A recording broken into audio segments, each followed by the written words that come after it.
welcome to anybody that joined our meeting. I know, especially in Israel, it's a little bit difficult to show up between the holiday, being out of their houses. Many of our participants are relocated, and all of the stress around it, I understand. So we appreciate everybody that joined us today. I would like to introduce whoever had the chance to meet Jim in Israel. The previous May, we've been to Israel. We met in Israel. Right here, Izar is joining us. Jim is located in Northern Kentucky. He was a Navy guy for many years. Around 2013, he rebranded himself as a real estate investor, and is managing hundreds of units in Northern Kentucky. A lot of experience, smart guy. I asked him to join us today to give us his perspective on property management, give us some tips, answer some questions. And the main reason that it's important to me, and I say it all the time, when you buy a deal, you just got a deal. The management is what makes a rental property work. That's what makes the deal actually works. Just to buy it, worthless. When you're talking about rental properties that I need to keep for a very long time, I have tenants, I have problems. Smart management, experienced management, that's what makes the numbers work. So that's a very important part of the deal. And here is Jim to give us from his experience, share with us. If you guys have any questions, feel free. Jim, I'm going to close my mouth and it's all you now. All right. Thank you all. It's great to see you all and to see some familiar faces. I'm glad everyone is well. I'm going to just kind of start. I have a whole presentation, but rather than doing that, I'll give you an example that happened here last week, where news set two guys in Israel, in Tel Aviv, were referred to me for property management. And luckily they got to me early enough that they hadn't closed on the deal just yet. They had found a single family house, what was supposed to be in the incline district of Cincinnati. And it's a good reference point. It's a pretty high-end area of the west side of Cincinnati in a place called Price Hill. Price Hill has a whole lot of challenges. The incline district is one road. It's really nice. And the rest of the area is generally not very good.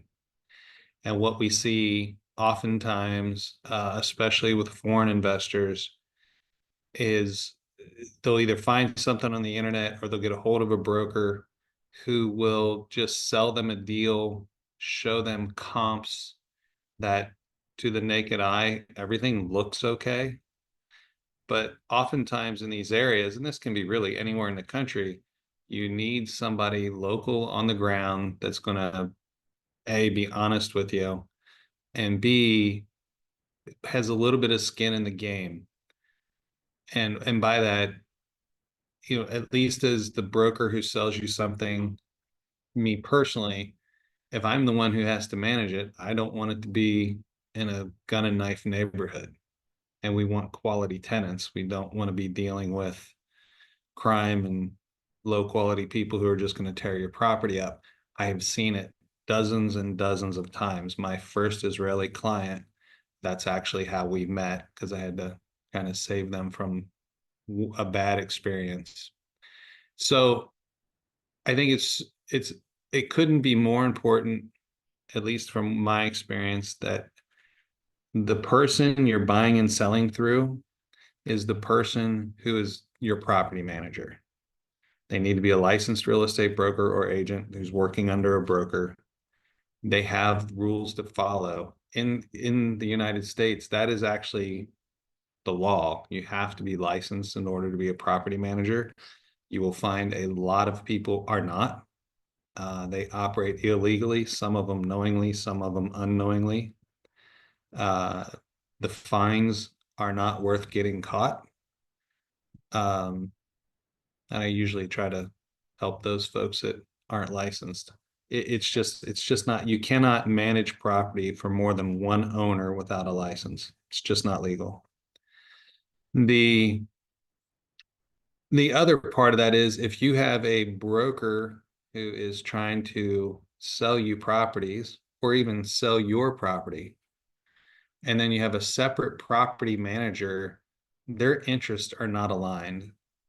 Your property manager is going to do everything possible to keep you holding on to that property so it continues to generate revenue for them to collect a management fee. A portfolio manager or a broker who is looking to grow your portfolio and help you grow, you know, your investments, we are the people who say, hey, look, you've taken this property as far as you can. Let's sell it and move up to something bigger and better. Because it doesn't hurt. It doesn't hurt me as a broker. It is my interest is to look out for your best interest. And that's how your property manager and your broker should be looking at your properties. And that's what when you interview a broker, that's what you're looking for. When you interview a property manager, that's what you're looking for. You want to be, go ahead. I'm going to stop you for a second, and because I know one of the main questions that's going to come, and I'm going to stop you. I'll say it, and you can answer now or later. One of the main challenges, especially for foreign investors, is finding that guy. Mhm. How do I find this guy that I can trust to give me good advice, to take care of my interests, let's say like this, to be on my side? Sure. Obviously here in this market in Greater Cincinnati and Northern Kentucky, I'm more than happy to be your guy. And there are other people that I think are relatively decent at it. I think I would really advise you to talk to other Israelis and who they are dealing with and what their experience is. There are an awful lot of folks from Israel who invest in the States, and especially in this market in particular. It's common. I see, I know of at least 100 people who invest here. So, and I would assume there are Facebook groups or other professional networking groups that you could ask the questions, and or reach out to me. I know brokers all across the country who do exactly what I do in Colorado and New York, Texas, New Mexico, Florida, off South Carolina, North Carolina, Florida. Two people, different parts of Florida. So it's just, if you need a referral, I'm always happy to help. If you don't know, I can help you. So basically networking through the people that you know, people that know people that you know, and Yeah, that's really the only way. referrals. Yeah. I mean, I see people all the time, and I've picked up some clients where somebody will go on a Facebook investor group and say, hey, we're looking to interview property managers, and they just, try their luck. And I've gotten a few clients like that where, but I have a golden rule. When I see those kind of posts, I don't post. I never respond to them unless somebody refers me. So now I'm going to tackle you with a question. Mhm. I'm interviewing somebody. He looks good on paper or in an interview or whatever it is. I decide to give him my property, Mhm. and it's not a good experience. What will be from your side as a manager? Because we sit on one side, maybe the manager sit on the other side. So now it's been a couple of months. It's not what I thought it would be. One, what do I do then? Second, or I'm going to take one step before and I'm going to say, how do I create a situation that, one, I have an exit strategy if it doesn't work with a manager? Mhm. Second, when I get this feeling that something is not working for me. What do I do then? And third, from time perspective, how much time do I need to give it until I say enough is enough, it's time to find somebody else and I will, divorce him, heir, or sure. whatever it is. Let's kind of work backwards on those three. As far as the time, if you are not comfortable with the person, just say the person themselves. If you're not comfortable with that person in the first 60 to 90 days, it's time to get out. You'll know. You should. Now, are there operational things? Are there systematic things that can take a little longer? Yeah, you want to, getting used to management systems that can take 3 to 6 months. And the hows of operation, but as long as you can always get your answers, as long as they always pick up the phone or answer your emails, or your text quickly, I don't think you should have a problem. What I can tell you as far as the termination of a management agreement, and this is also, is it NIR? NIR? Sorry. To answer your question, it kind of correlates with this. Our management agreement and all property management agreements should have, so ours is a 1-year property management agreement with a mutual termination of 2 months. So if the relationship is not working out for either party, whether it's the property manager or you as a client, you should be able to give them a 2-month notification that says, hey, we're changing property management. We don't like the way this is going. And the only reason it's 2 months and not a shorter period of time is they should be able to make the transition in about 30 days, but the actual agreement doesn't expire for 2 months because that's how long it takes to get final utility bills in and get them paid and out of their name. Because the utilities around here, they run so slow. Cincinnati Water is dreadful. We closed the property on June 17th, a 12-unit property for a client. I had my final meter reading, and I didn't get the bill until last week. They're just slow. So that's why we leave it open for 2 months. If things are really bad, and here's the other nice part, when you're dealing with a licensed real estate broker, we have something to lose.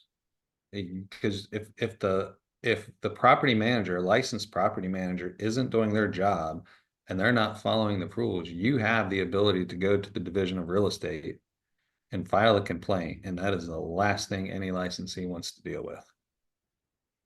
It is the very last thing they want to deal with. Yeah. So that's the other benefit of dealing with somebody who's licensed. There's always something to lose. For me personally, I can tell you if any one of my clients said they were no longer happy and they wanted out, I would ask them if they could take it over in 30 days. I'll figure out what that there's not a utility bill. As long as we can come to some agreement that they're going to pay their utility bill, I'll just give it to them. There's no one property.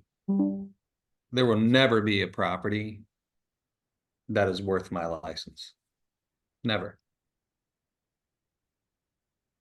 And so I would always give that up. I think communication is always the big thing. I know at least one, if not a couple of my clients are on this call. They can reach me. I make myself available from 9 a.m. to 9 p.m. Eastern time. And if it needs to be, and every day. So if you need to talk to me, if it's after 9 p.m., I mean, I'll pick up the phone, but I just might be asleep. So let's talk about communication for a second, because sorry my language about it, but I'm hearing the bitching in Hebrew, and one of the most common complaints is like, are all the management, the manager doesn't answer my phone, I don't get the regular updates, stuff like that. And one of the things that I try to explain many times to investors in Israel and also here, is that there need to be a reasonable expectation of communication, because to be real to the reality of things, if you have $1,000 house, it's rented for $1,000, for the $100 commission or monthly commission that the manager charge you, you can expect them to be available for you on the phone as long as you want, as many times as you want during the month. It's a very limited payment for his time or her time, and you need to be reasonable. So that's one thing. And the second is, how do you as a manager, and how are we as your clients can understand this expectation of communication when we start working with somebody? What do you recommend to manager and to clients when they have this first talk about communication to clear between the two of them? So it's going to be, so for example, I manage my own properties, but I do have partners, investors, whatever you want to call them. And there is a very clear on the contract, it says, my responsibility is give them an update every quarter. Mhm. Everything behind that is optional. I do it, but it's optional. So it's very clear on paper what is the minimum. What I try to do especially when a client first comes on board, or we did have some issues recently because we were in a partnership up until the first of this year. So we had some transition issues that put us on the phone a little more often. But typically, depending on the size of the portfolio that we're managing for somebody, like if you just have a house, for example, at $1,000 a month, we'll set up, you have constant 24/7 access through the management portal to everything in the general ledger. You can see every dollar all the time. Then you will get a quarterly statement sent to you from our corporate office. If you want a monthly call, like if you just have one house, if we need to talk for 20 or 30 minutes once a month, we can set that up until things are comfortable. Now, I have other clients who have, 15, 20 properties, and, once every month or maybe every 2 weeks, depending on how much we have going on, if there's construction going on, if we have vacancies, it's not getting resolved. If we have things like that going on, I can set up a regular call every 2 weeks. I have a client that has 30 something units that likes to talk every 2 weeks just to go over everything. And that's fine. We'll set aside an hour every 2 weeks. Now, over the course of time, that's become less and less. Now we're down to about once a month. But until you're comfortable, I think as long as you communicate what you want to the property manager and the property manager agrees, that's fine. And again, you can't expect, constant communication when you have one unit. That's pretty tough to do. But we can certainly talk at least monthly. I mean, I think I talk to, and then I have some clients that they're happy with the quarterly report, and every once in a while they'll check in. It just, a lot of that's up to you and what you're comfortable with. But you want to establish that as a part of the interview process as well too. Say, this is what I expect. Is that going to be a problem for you? If I can add something, Yeah, sure. what Jim said. Good evening. There are few levels of communication. There's a phone call, there's a text, there's an email. Mhm. Not every day, a phone call every day is not necessary.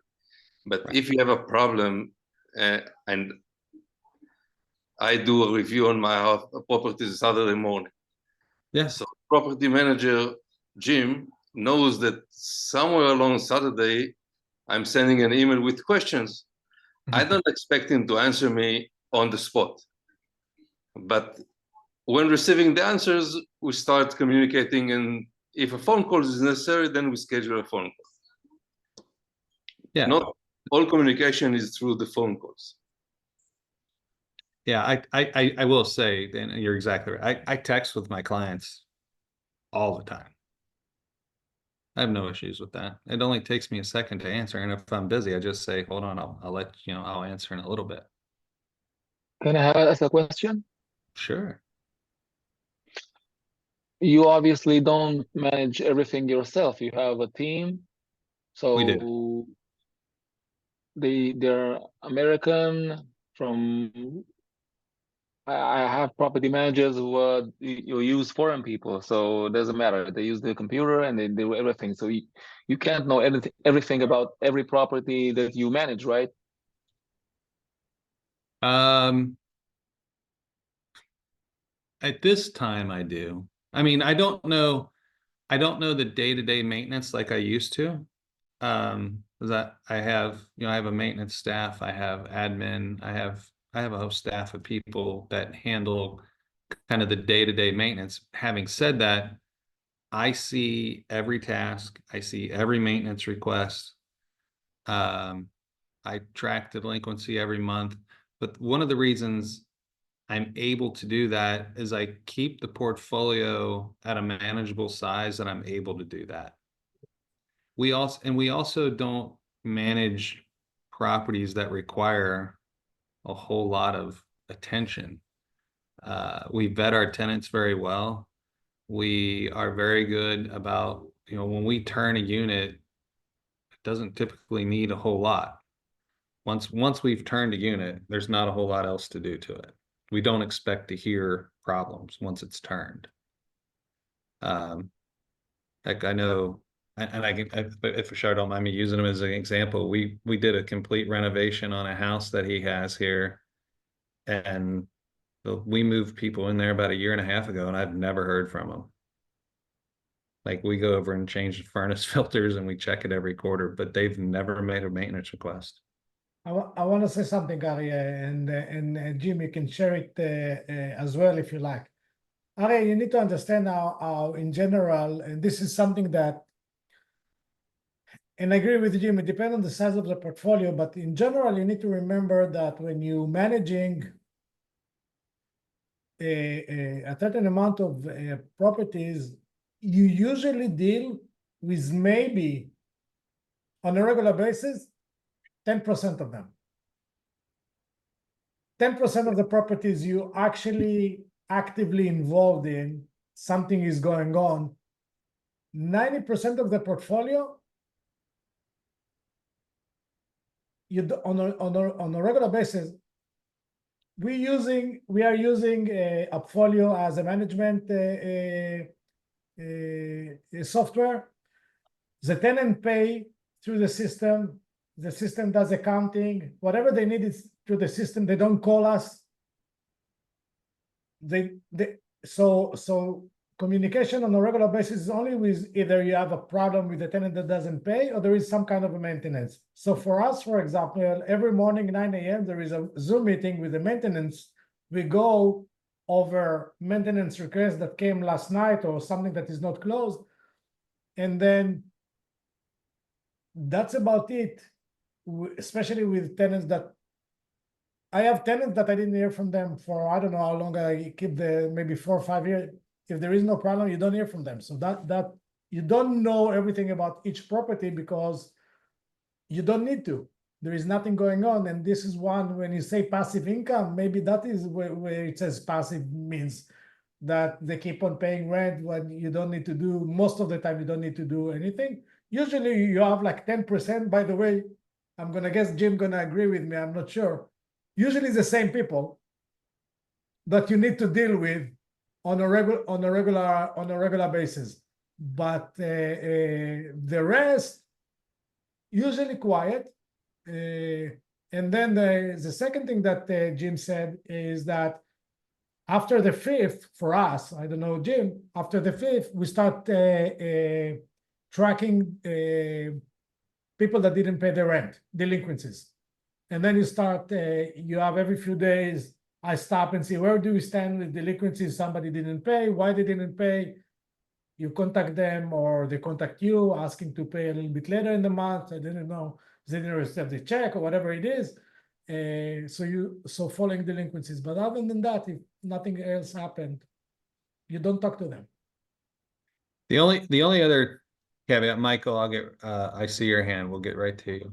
The only other caveat I add to that is we do our very best to make sure at least my maintenance guy, one of my maintenance guys we inspect every unit at least every 4 months. We have to. We found, especially with tenants that we inherit from, if somebody purchases a property that's fully rented, we find You those. inspect for what? Can you go by the list? What are you looking for? Do you care if they're dirty, or do you care if they break windows? What do you care? What are you looking at? Everything you just mentioned. We're looking to see if their cleanliness, if they keep the place neat, if they've done any damage to the unit. We also change the furnace filters then. Check the batteries on the smoke detectors a couple times a year. We make sure everything is properly functioning and they're taking care of the property. We've evicted many people. We just had an eviction for that reason. We went and looked at it, and these people were just not taking care of the place. And it can happen quickly. I've seen a unit in a matter of 6 months just go from okay to destroyed. I'm evicting now for that reason. What's that? I'm evicting somebody for that reason now. Yeah. Yeah. So how do I handle squat? I got a couple. Let me get Michael first. Michael first. Michael's question. Yeah, Michael, you first. Michael, unmute yourself and ask your question. Yeah, sorry. Okay. I'm used to Google Meet, I'm sorry. No problem.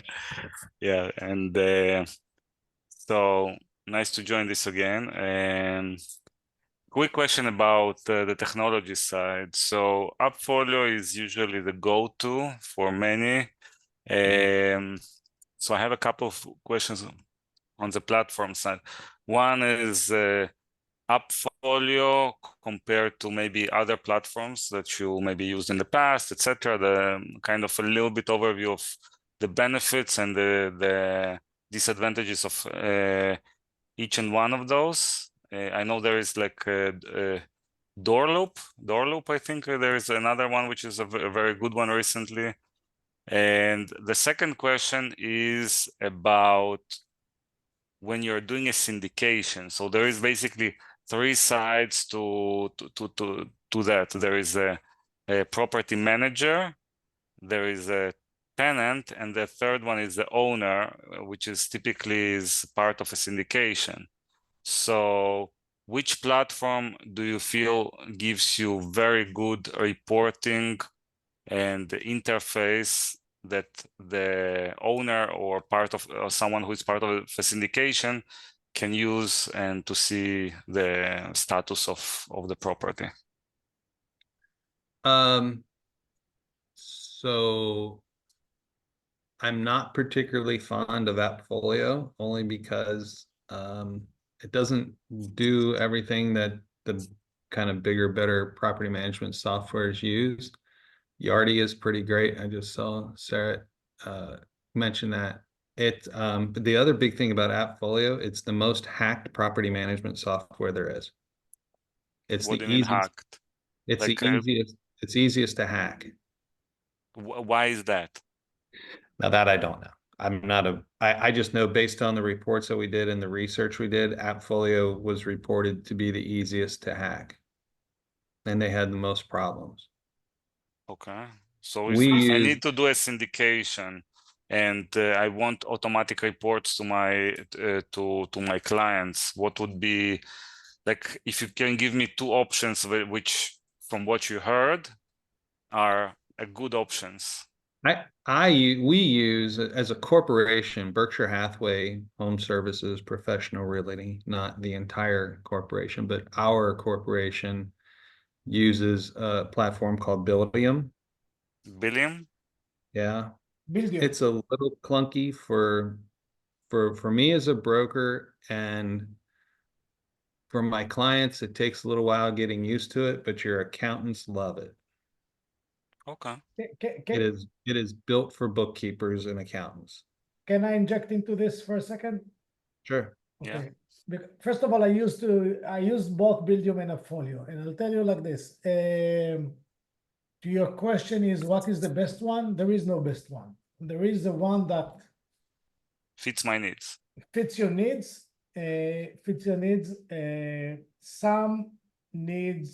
Some people need only a way to keep track of the tenants. Some need the accounting portion of it. Some need, so there is different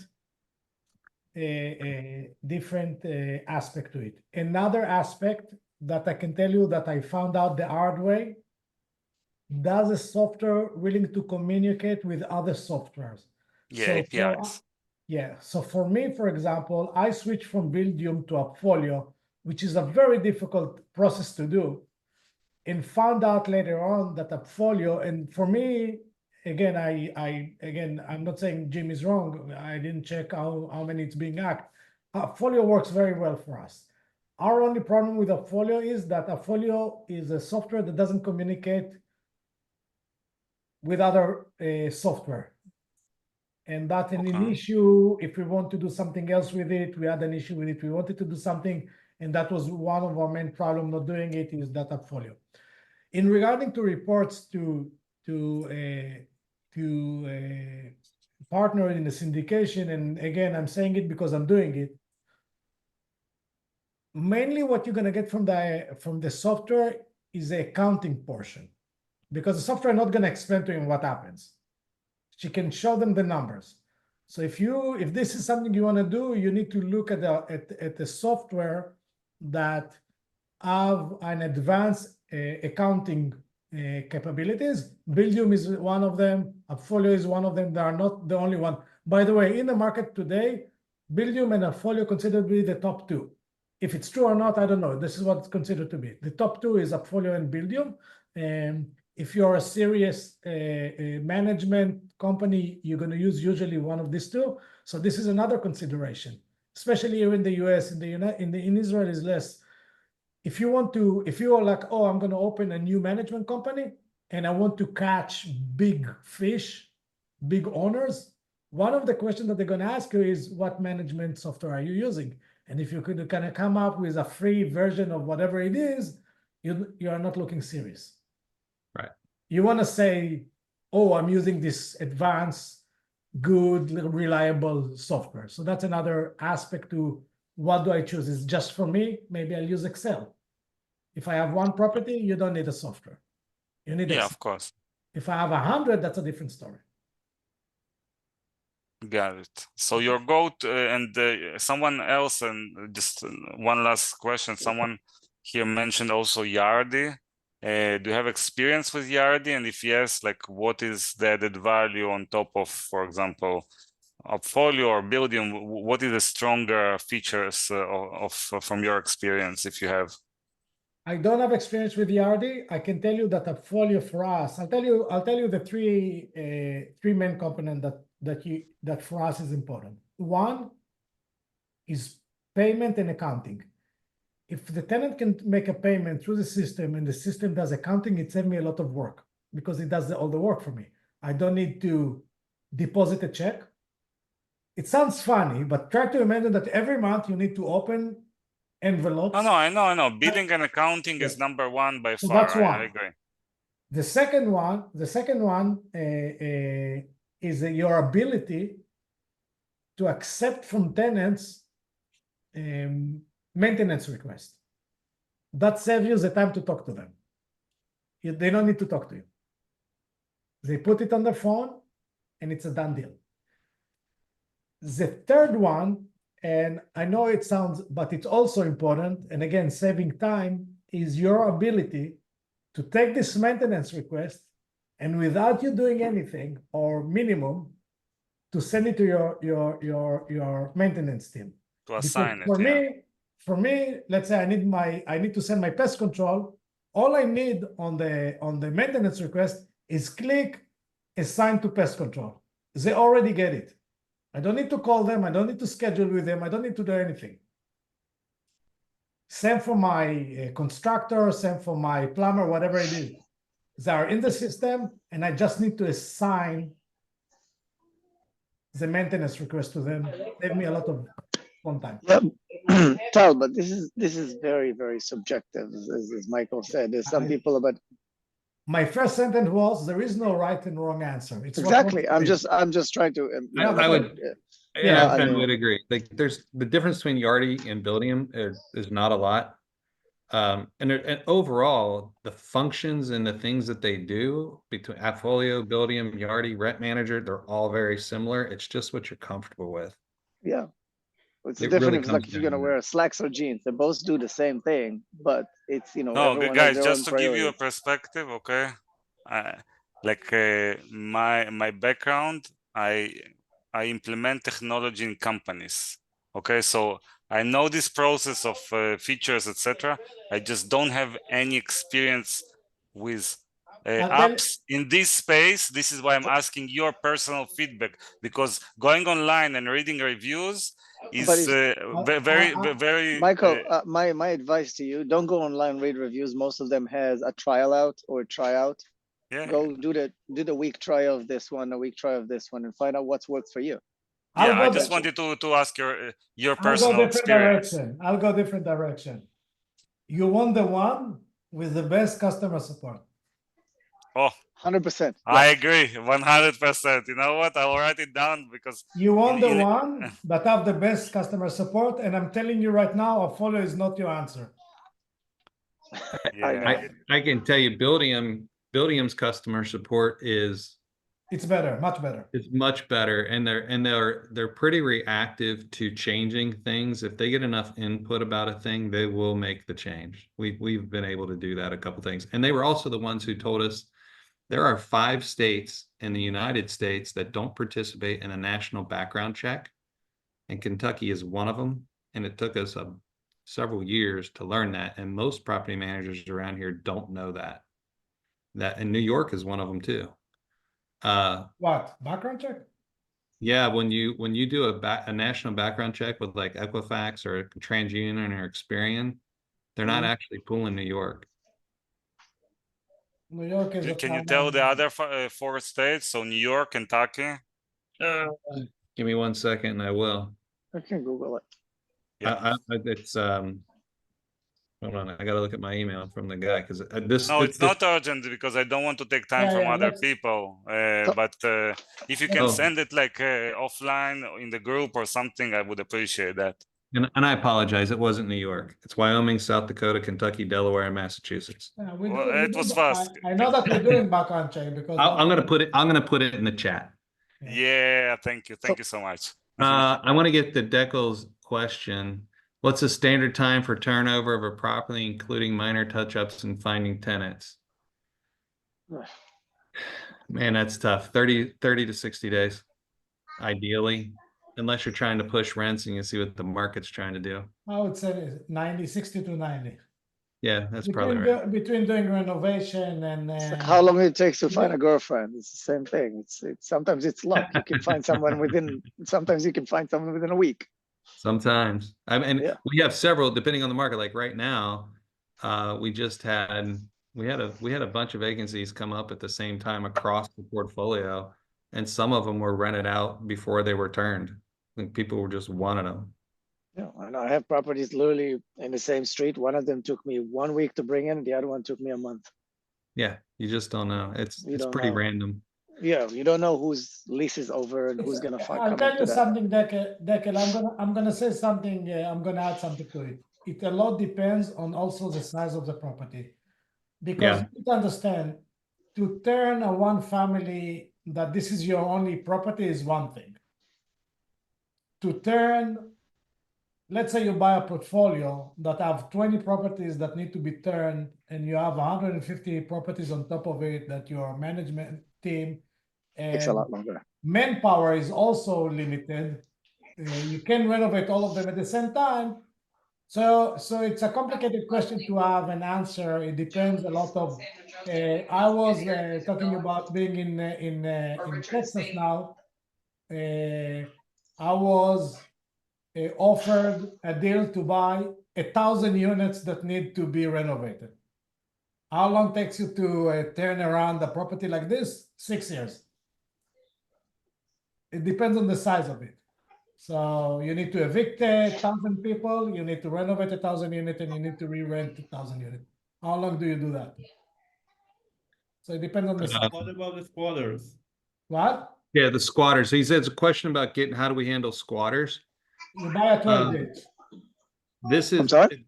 this is different state by state. I can tell you here in Cincinnati and particularly in Kentucky, if we get a squatter in a vacant unit,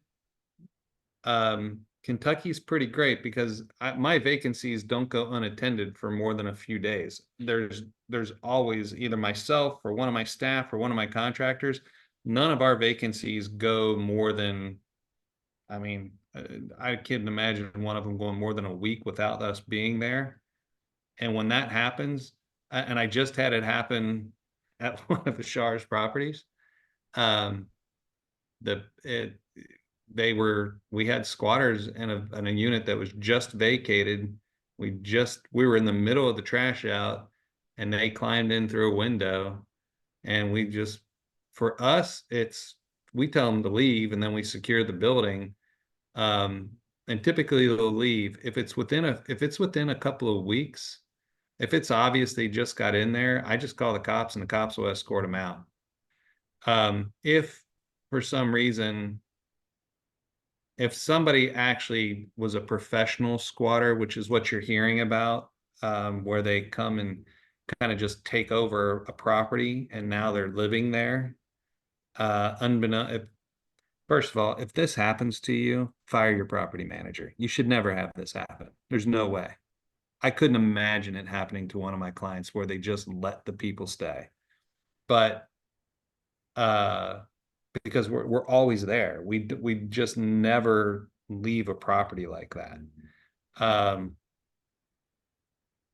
And then if they are there, then we have remedies. We can give somebody either a 14-day or a 30-day notice to get rid of them. Could I state two problems that I have I have properties in this Detroit, Michigan. And one of the problem was that I went to court with a squatter. It took me about 6 months to get it out. But the funny thing there was that the court gave him another 2 months to live in the property without paying, without asking me, without even advising me, without noticing me. That was amazing for me. And the other situation was that I have squatters now in the property, and I called the police, and police was with the squatter side. They didn't do anything about it. And you're in Michigan? Yeah. There's certain states I advise my clients not to invest in. Let me say, I want to say something about that. A couple of things. One, eviction laws are on the state level and on the city level. So even in the state, it can be different between different cities. So if you're a squatter in New York City, you have at least 2 years until somebody's going to ask you to get out. If you are in Rochester, it's going to take 3 months. Same state. If you are in Texas, you're dead. It depends on where you are. So it's on the state level and on the city level. One of the main challenges that a clients, investor, or whatever you want to call it, have, and they don't understand, is before you buy a property, you need to understand what are the laws in the place. Nobody bothered to check it. What are the laws? What is the ordinance? City. Because it's different every single place. How long the grass can be before you get a ticket is different between city to city. In one city, you can have grass that is 9 inch, one it's 4, and if you like long grass, you're gonna get a ticket for it. So you want to know before you buy a property, you sit down with an attorney, with an eviction attorney, or with somebody very, very experienced, like, explain to me what happened in this case, this case, this case, this case. This is why I, on a personal level, don't recommend for, I'm going to call it public, but in general, people that this is not their business to buy properties by themselves. I don't like it for me. You need to understand that. Second, and this is another mistake that I've seen done a couple of times, don't try to solve it yourself. Always go through an attorney. Whatever you do, how long as it takes you to get a tenant out, it's better than end up in jail. It's a funky thing because tenant laws are what's called, it's a civil court. Goes to civil court. This is why when you call up police, they don't do anything. They're going to go take it to civil court. If you get them out, it's criminal and they're going to arrest you. That's two different things. So if you go, you lock somebody out, that's criminal. But if you tell them kick him out, they're going to tell you, no, that's not criminal, that's civil. We don't do anything about it. So, and again, be careful of what you do with tenants, especially in blue states. I'm going to say especially in blue states. Yeah. Especially And in blue states.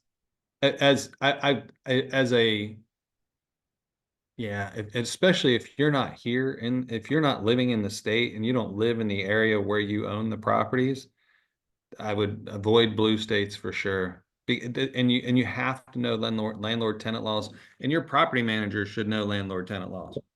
And That's they're changing as well, by the way. What's They're that? changing as well. I'm saying the laws also are changing on a regular basis. And you have to keep up with it. And we're very fortunate. Here in our area, Kentucky is very landlord friendly. Cincinnati is mostly landlord friendly. They will take some sob stories.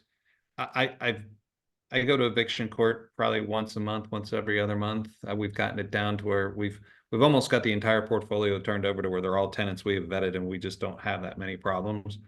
But when we go to court, if it's for non-payment of rent, which is 99% of all evictions here, if it's for non-payment of rent, there is nothing a tenant can say that the judge won't look at them and just ask, but did you pay your rent? And if they say no, 7 days, get out. The law in Kentucky is very, very clear. If you can, as a landlord, you can be a pretty crappy landlord here, not do maintenance, not do the right thing. And tenants do have remedies, but most of them don't look up what their rights are, and they just quit paying rent, and they all get evicted every single time. I've never seen one person not get evicted. And even though I know the laws, I know the procedures, I know everything there is to do with an eviction, we still use an attorney because I don't ever want it to go wrong.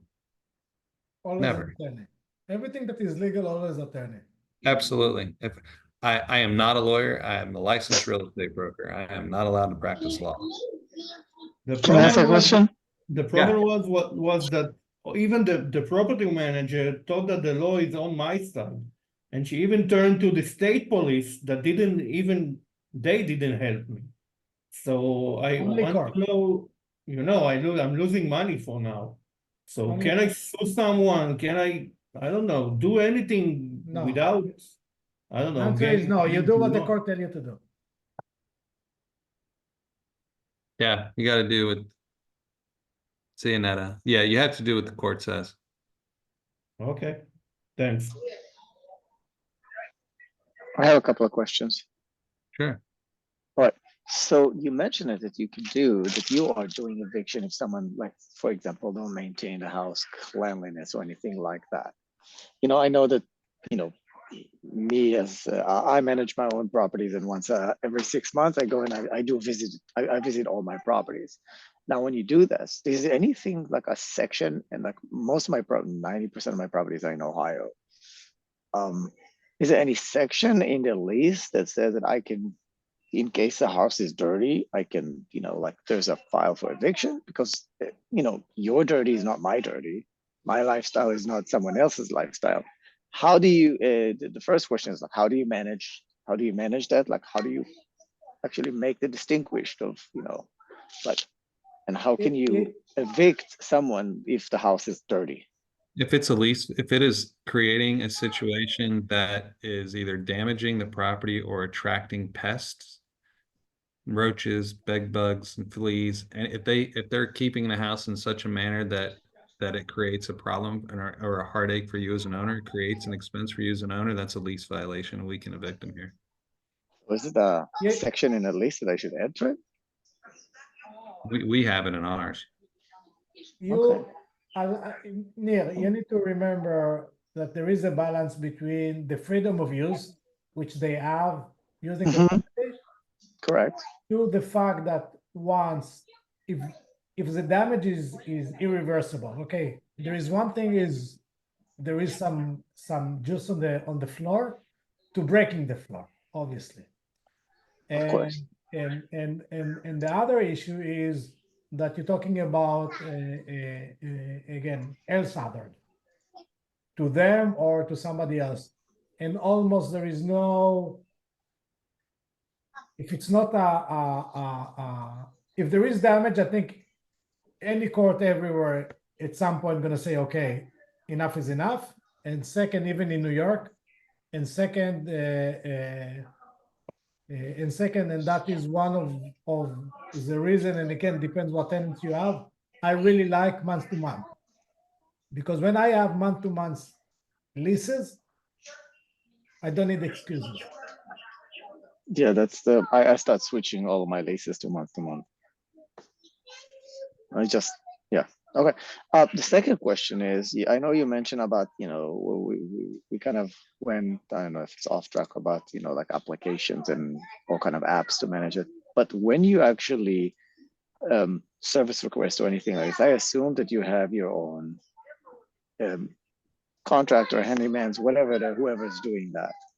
Now, how does this, like from my experience, I dealt with management company for about 2 months, and then I gave up because the prices that I received for minimal tasks, and I'm talking about minimal tasks, like for example, changing a light bulb. It's an elderly house it was too high and they couldn't change a light bulb, or stuff, very, very minimal items. I received quotes. It was,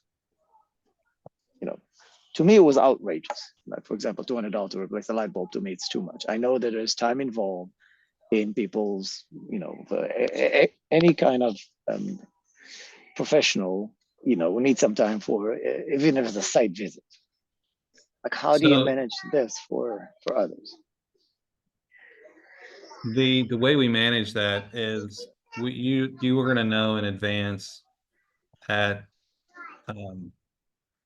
so our hourly rate and what we bill, you all, my clients signed for. We currently bill $62.50 an hour. We have no minimum. So wow. So what I'm saying, like, if it takes us 15 minutes, we're only going to bill you for 15 minutes. Now, having said that, I'm not sending my maintenance staff to a property for a 15-minute job unless there's other things to do, or it's on the way to something else, right? Like that's a waste of everyone's time. So we try to do our very best to kind of manage our time to not overcharge time to your clients, because I've had to refund some funds because I had my old admin and my own maintenance guy, they went and changed a couple of light bulbs and charged one of my clients $92. I said, you can't do that. Like, you can't do that. That's not happening. Correct. Yeah. So it's my responsibility as a broker, and even if it gets by me, I have to go back and credit my client, because I'm just not going to do that. I also have properties of my own. I treat every property as if it were mine. Every dollar you spend, and this is how your property manager should look at it. And if you can't call your property manager and then tell you how much your property is worth within a few minutes on a phone call, you got the wrong people. Like, they should know what your property is worth. They should be keeping track of your portfolio.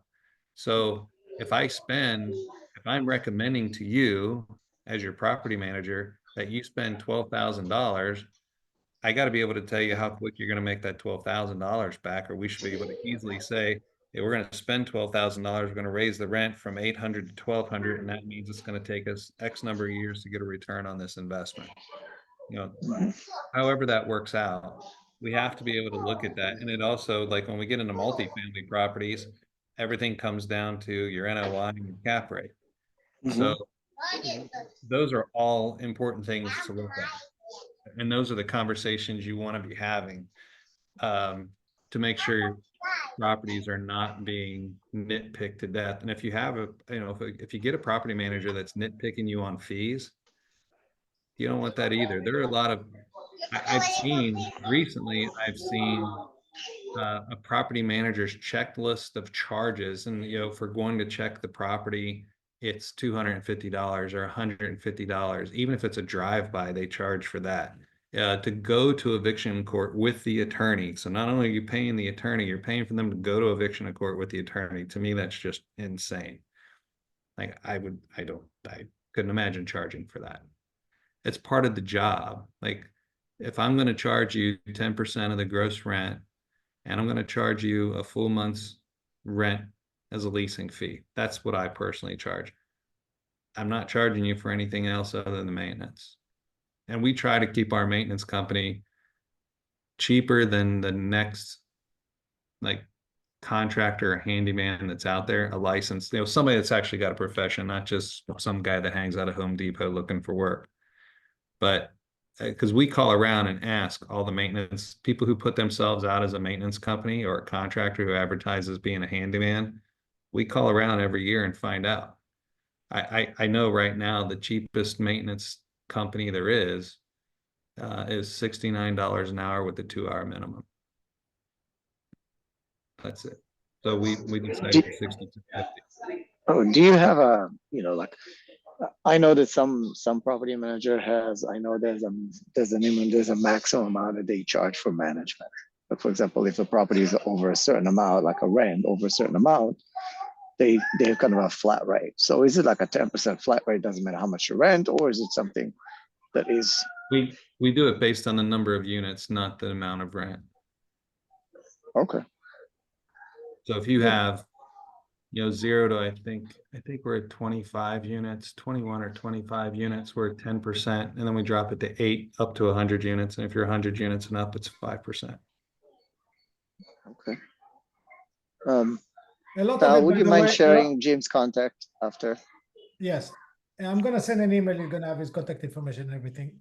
Keep in mind that it also depends usually on where you are in the world, because if you are in New York, that the average rent is $4,000, obviously percentage wise it's less.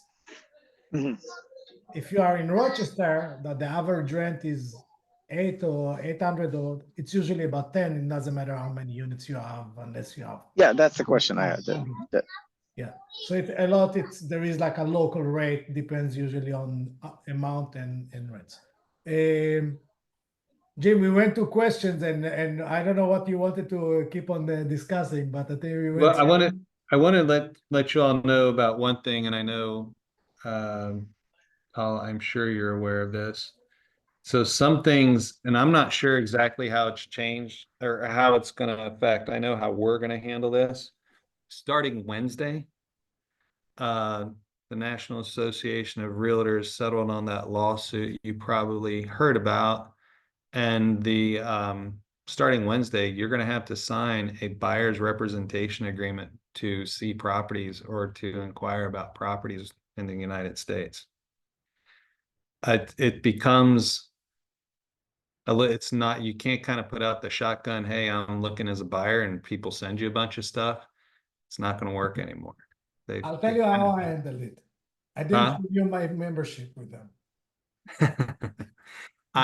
This is how I handled it.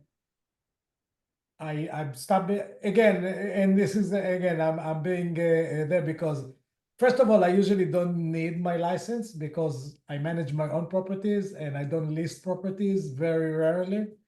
So it's not an issue for me personally. But I can tell you, one of my problem with them is like, oh, you start piling all this stuff. I don't need it, so I literally, I think in August, my membership, I was a member in Rochester. And I had one agent that did the rental for me, so I had to have it. Anyway, it was time to separate from her. I took an external agent, and I canceled my membership. Yeah. So if you are actively looking for deals, As an agent.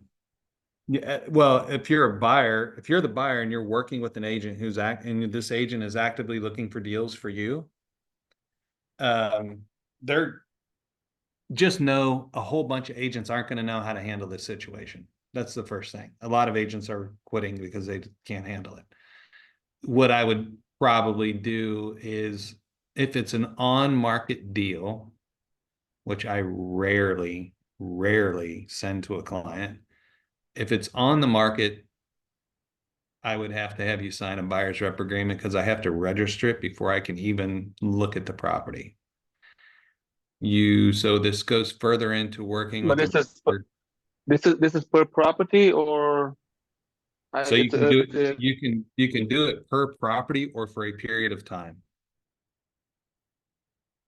You can say, I'm going to, but just know so I can't if you sign I can't use different agents to see properties for me. I can only use one. if they're going to be sending you things on the MLS, you have to commit to one. No, but this is another thing, and Jim, I'm gonna say something from different perspective because I have my license. On the other hand, I'm not an active worker. It's a little bit on the agent, not on you, as a buyer. They can come to you as a buyer. It's not your responsibility. It's the responsibility of the agent. So when they came up with this agreement, is an obligation to their agent, not to the owner. So if somebody going to be in fault here, it's going to be the agent, not the owner or the buyer, for that matter. Yeah. What was the purpose?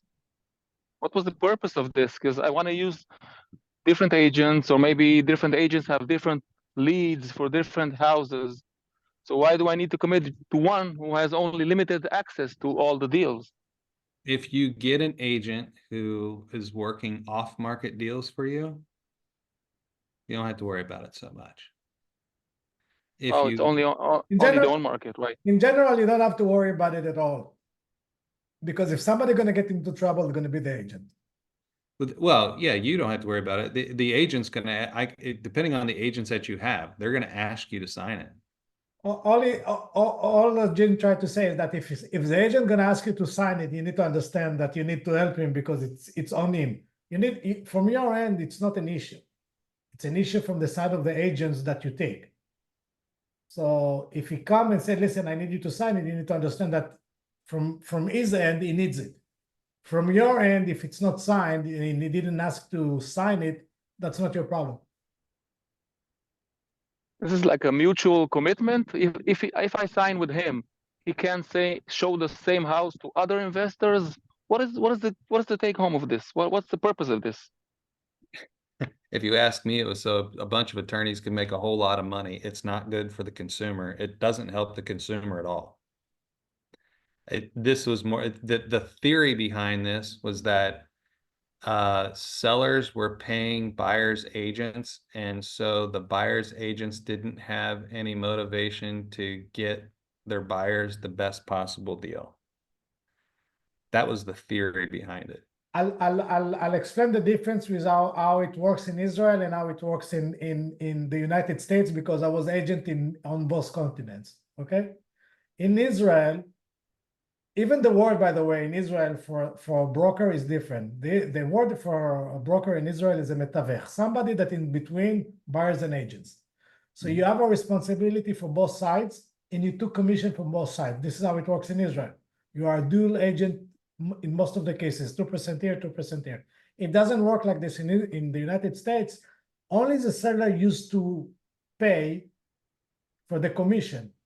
So there was always a bias towards the seller because he's the one that was paying. So now let's say I'm a buyer, I'm taking in an agent, but who pays that agent? The seller. So the agent is obligated to the seller, even the fact that I hired him. And the idea was that if you're going to get it to the point that each side responsible for the commission of the agent that he hired, the agent going to be committed to him and get him the best. The seller agent get the best deal for the seller, and the buyer agent get the best deal for the buyer, as it should be.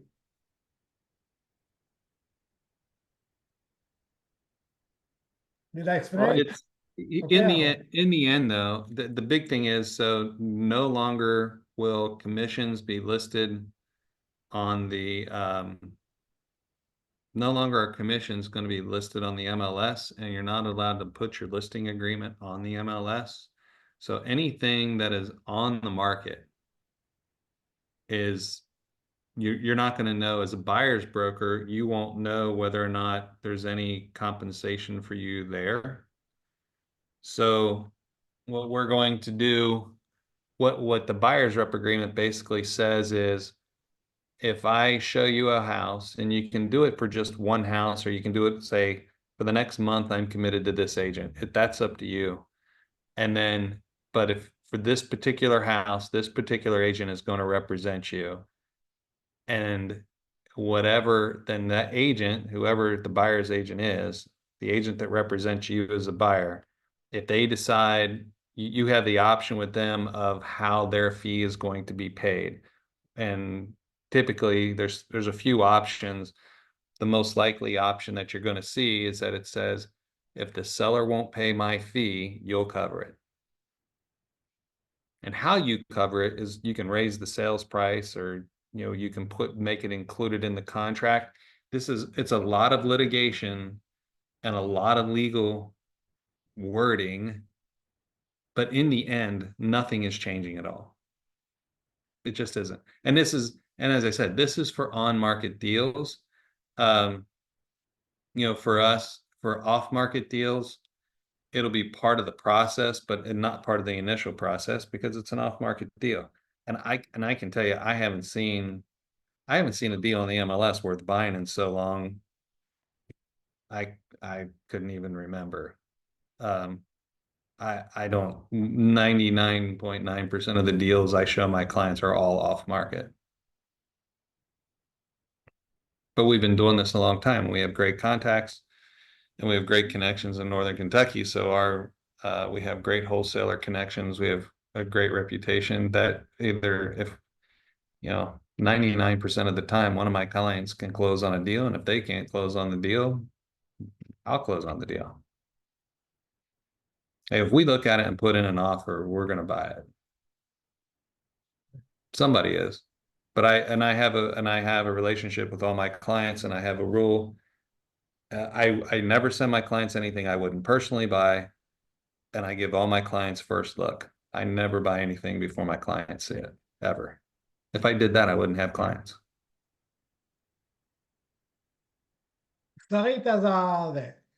Can we continue, or we need more? It's entirely up to you. If you have any more questions. Yeah, Sarit has a question that I can help, but I'll let you, Jim, first. She said, how do I raise the rent when the tenants are month to month? Give them 30 days notice in most states. So again, first of all, you need to remember that you can do it usually once a year. So you can do, okay, every 30 days I give them a notice for the next 30 days. It doesn't work this way. So usually you can do it once a year. But yeah, you need to give them, again, depends on the state, I'm going to guess. I don't know how it works in Kentucky. But most of the states, once a year you can raise it. Sometimes there is limitation to how much you can raise it. So for example, in New York, you can raise it no more than 5% to existing tenant. So you need to keep that in mind. What I do, and again, you need to understand, month to month doesn't mean that they don't have a lease. So what I do is, when I'm issuing them a lease, I have a schedule, a rent schedule 5 years in advance. So I'm telling them from December, let's say they moved in December, so from December 23 to 24, you're going to pay $500. from 24 to 25, whatever it is, from 25 to 26, whatever it is. So they actually already have the schedule when they're signing in the lease. And to make sure that they saw it, when they sign the lease, I make them sign next to the schedule as well. So they don't sign the lease once at the bottom, where there is an important point for me that I want them to notice, they need to sign next to it as well.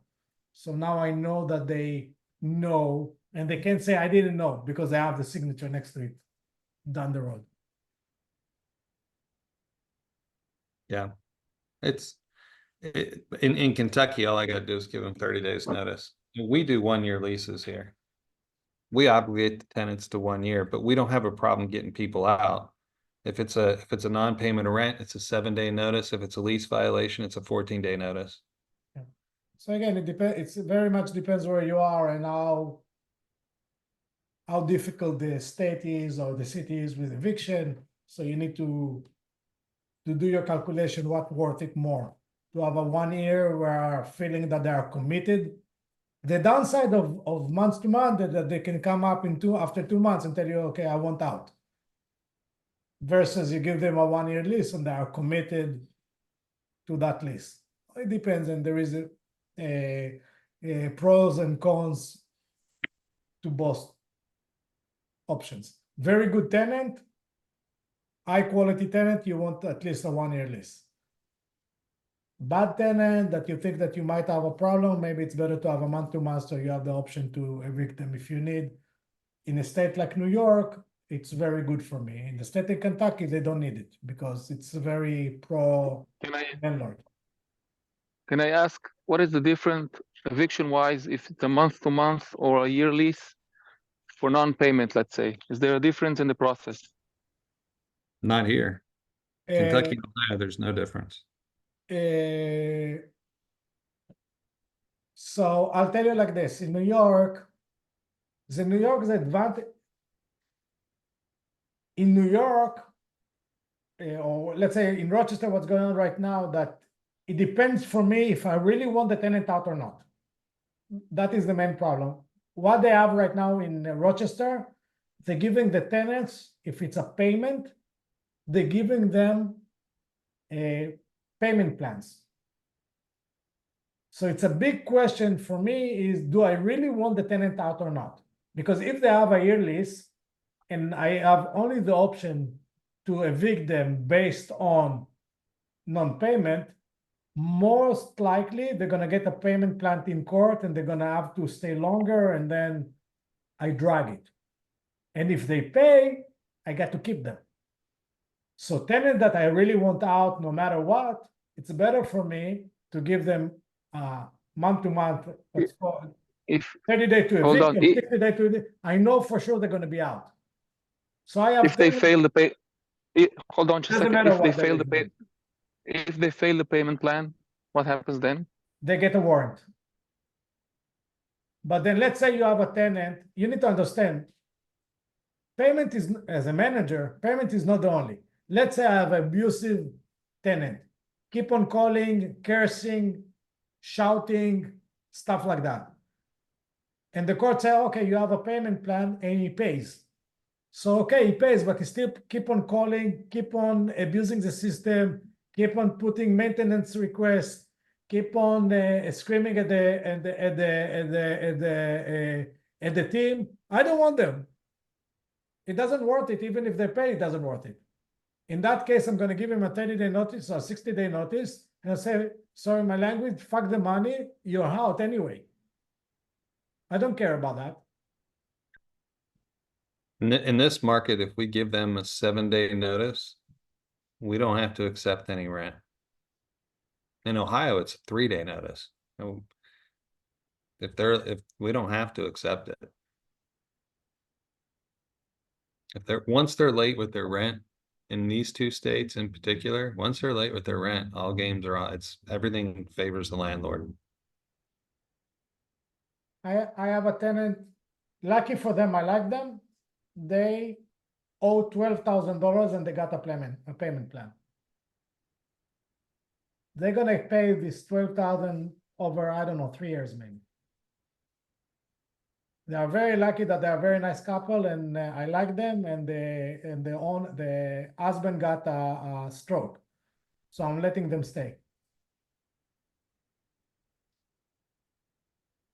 It can be a ridiculous payment plan.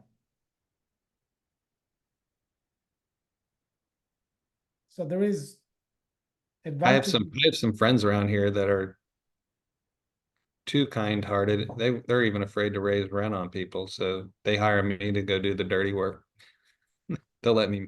They're licensed agents. They manage their own stuff, but they don't like doing any of the hard stuff. So they'll hire me to go do it, or they'll hire me to take them to eviction court. That's something to keep in mind. I want to say something, and again, and this is another issue of management and a recommendation maybe, and again, stuff that I learned the hard way. If you buy a property with tenants, get rid of them and get new tenants. 99% of the time.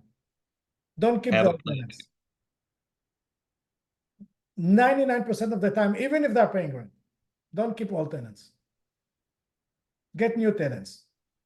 They're coming with baggage that you don't know what it is, and they're gonna drop on you all the history of the previous landlord that you have. When you got a new tenants, it's your set of rules. That's what they know. Good or bad, that's what they know now. You get the chance to vet them. To vet them means to do the background check. You have your own standard. They are used to how you work versus, oh, the previous tenant did that, the previous tenant promised me that. I don't care. I start from clean slate with them. So we used to keep all tenants and give them an opportunity. Our tendency today, and again, that's something that we learned the hard way during COVID mainly. I have a tenant in a property, get out, find a new tenant, even if it's need to be an extremely good tenant that I feel comfortable to let them stay. We've implemented a new, so if our clients buy a property where there are tenants and the tenants are under a lease, and if they're under a 1-year lease and we cannot evict them, we can't get rid of them until that lease expires. Even if they're month to month, what we have just implemented is they have to go through our credit and background and vetting check. They have to go through our vetting if they want to stay. You start from the beginning with them. Yeah, we One just of make the- it. Yeah. One of the trick to do it, by the way, if you have multiple properties, is to tell them you got to leave this property. If you want, I'm willing to transfer you to a different one, but you're gonna have to do like a new tenant. So he does it differently. But for us, like you want, you can apply to a different house that we own, but you start from zero. And one of the advantages that it gives, especially in places like in New York, tenant that is between 1 to 1 year, it's a 30-day notice. 1 year to 2 years is 60 days, and above it is 90 days. So one of the things that if I transfer them from one property to the other, it's like a new lease. They're starting from zero on the time on the schedule. So even if I move them, they live there for 20 years, I move them to a new property, it's day one. So now it's a 30-day notice. So even if I have a problem with them, I can kick them out. So sometimes it's better for me just to transfer them, so I'm going to be able to evict them easier.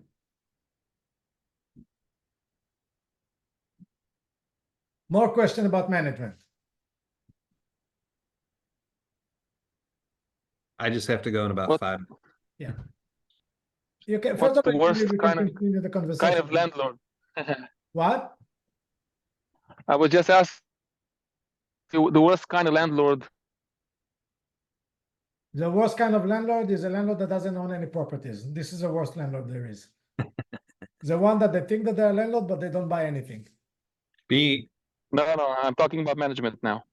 So I can tell you there are 2 different kinds of property managers. Some will manage anything, and they'll manage for the sake of management to collect management fees. You want to make really sure that your goals for the property align with your property manager's goals with the property. Otherwise, you'll end up oftentimes with they collide, no? They usually collide. I want to make more money, and you want to make more money. It's the same money. Yeah, but the problem you have is if you have a property manager who isn't looking out for your best interest to raise the value of the property, oftentimes repairs are what I call lipstick on a pig. They don't fix it, they just make it look good. And then it ends up costing you more money in the long run. It's better to fix it right once the first time than to have to keep going back and fixing the same thing. It's just taking care of the property properly, or running properties is, some property managers and some owners I know lots of owners who manage their own stuff do this. They run everything on bare bones minimum expense. And if you run it on the absolute minimum, the value of the property goes down because you're not going to get as much rent. You're not going to get as high quality a tenant. So if your property manager and you don't mind that the quality of the tenant is low and you're not maximizing rents, you can kind of run it any way you want. We have a philosophy that we want to maximize rent and maximize the value of the property. So at some point, if you want to trade up into something bigger, you can do that. So the properties we manage are all generally B properties. Most of them are in B and C neighborhoods. And typically when our clients buy them, they're value add properties. So we have to make them, we got to spend a little bit of money to make them worth it, but we calculate that into the purchase price. We know that going in. But it's about your investment goals. If the goals is just to accumulate a whole bunch of things that are, make a little bit of money here and there, and that's fine. There's more than one way to do a portfolio of properties. We just have a particular philosophy we follow. I think the worst property owner for a manager is the one that have unreasonable expectation.